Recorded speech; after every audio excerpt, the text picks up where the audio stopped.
Catus, Maximus here. This is a little video about the Skil Professional. This happens to be the half-inch drive pistol grip drill. They came out with these in the 80s, made them through the 90s. Skil's quarter drills in any era were never that great. Skil's name came from their warm drive saw, particularly the 77 series. This was always their flagship product. This is the one they put all their effort into making really be one of the very best on the market.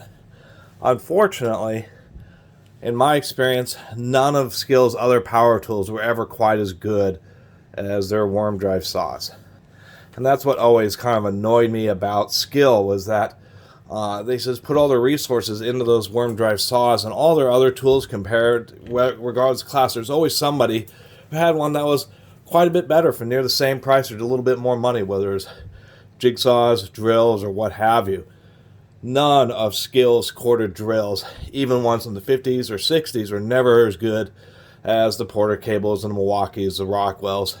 And this is an example of that. This is a Skil Professional, made in the 80s, uses a Rome chuck, which is a German chuck. We know that this particular unit is from before 1989 because it's West Germany. The Berlin Wall fell in 89. That's when West German printing was stopped being put on products. So it does have a German chuck. This is when they were made in USA, but it's pretty weak. It's 850 RPM, but only 3.5 amps. And it really is a weak half-inch drill. It's really pretty sad. I mean, nothing compared to, say, the Milwaukee Magnum hole shooters, or even the Makitas, DeWalt's, or the Black & Deckers. DeWalt didn't come out till 92 or 93. And that's what always made it disappointing, is they're always just pretty weak. I mean, it did have, in this ball bearing construction, it's a fib. I just reviewed a Black & Decker drill, just a basic, I think a DR260, and it was half rolling bearings and half sleeve bearings, and that's what this thing is. And, I mean, it had one thing going for it. It does have a rotating brush card. That's why the reverse switch is so weird, is electric motors have advances or timings like car engines. Most drills, or most tools that do allow a reverse, just reverse the relationship of the brushes in relation to the field. That's how you get one of these brush motors to operate in the opposite direction. But when you do that, you lose 20 to 30% of the power because the timing is inappropriate for them running in the wrong direction. The solution to that is not only change the wiring so the brushes relationship flips over, but that physically adjust the angle of the brushes so that it optimizes it for reverse operation. And that's the one thing that this does have going for it. It does have full power in both forward and reverse.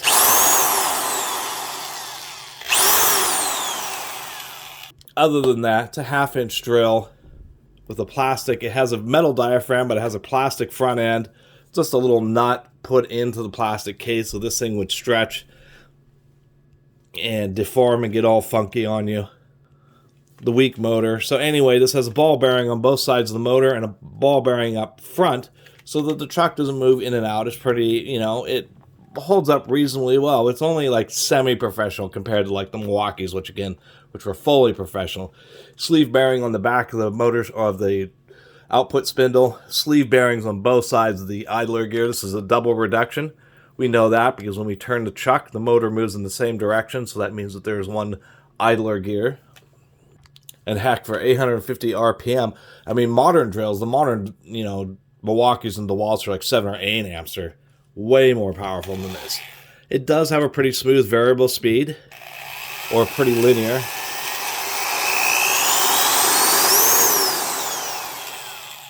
But then it has straight cut gears. And as far as how weak this thing is, and why I'm not going to do a test, is I can just grab onto the chuck. And that's just grabbing onto it with my hand. It's really kind of struggles to drive it just in my hand.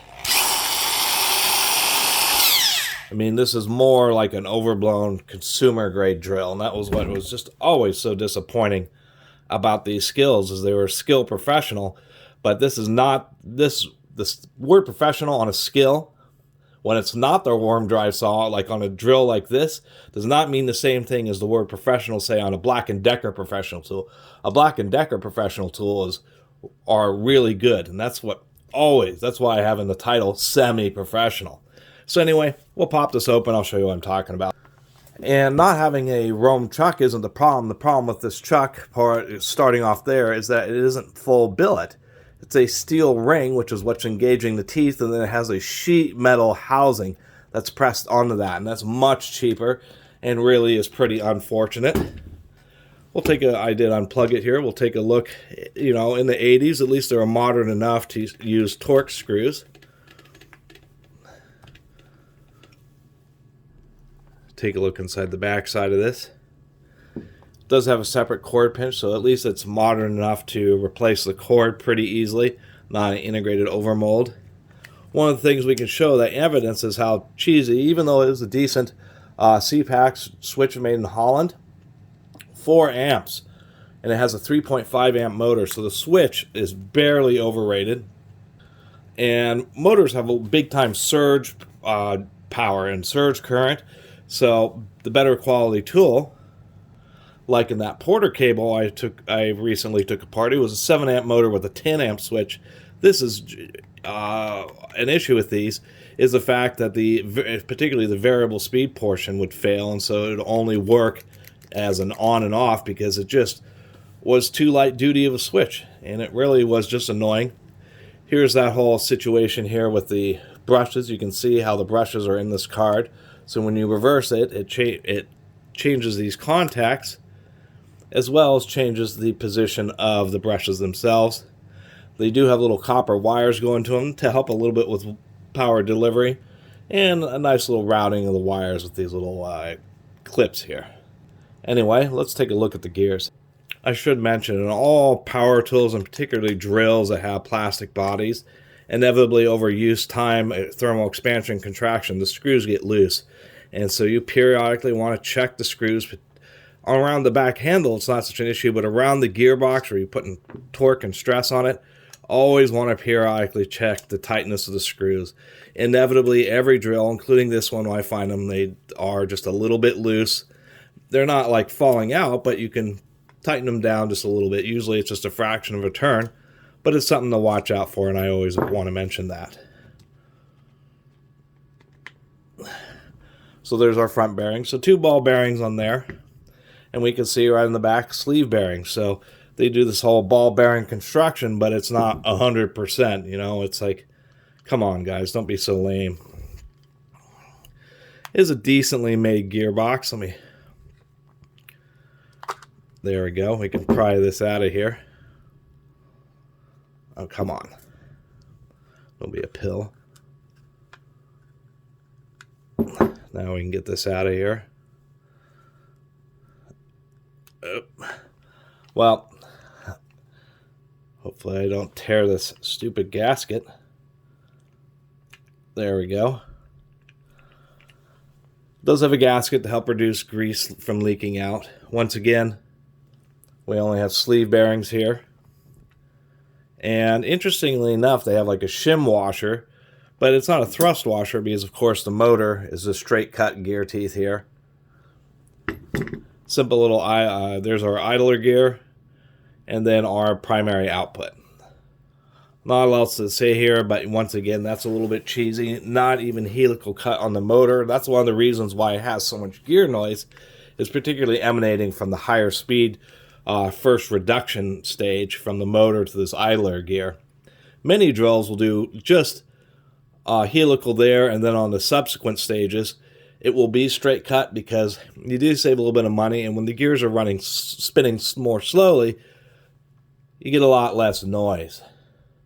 There's one of the ways that this drill is more of a prosumer drill rather than actually a professional drill, and always was kind of annoyed by that. It wouldn't to cost them very much to, you know, put a couple of needle bearings in this diaphragm here. Pop this thing back in here. I'll say it does have a pretty tight fit.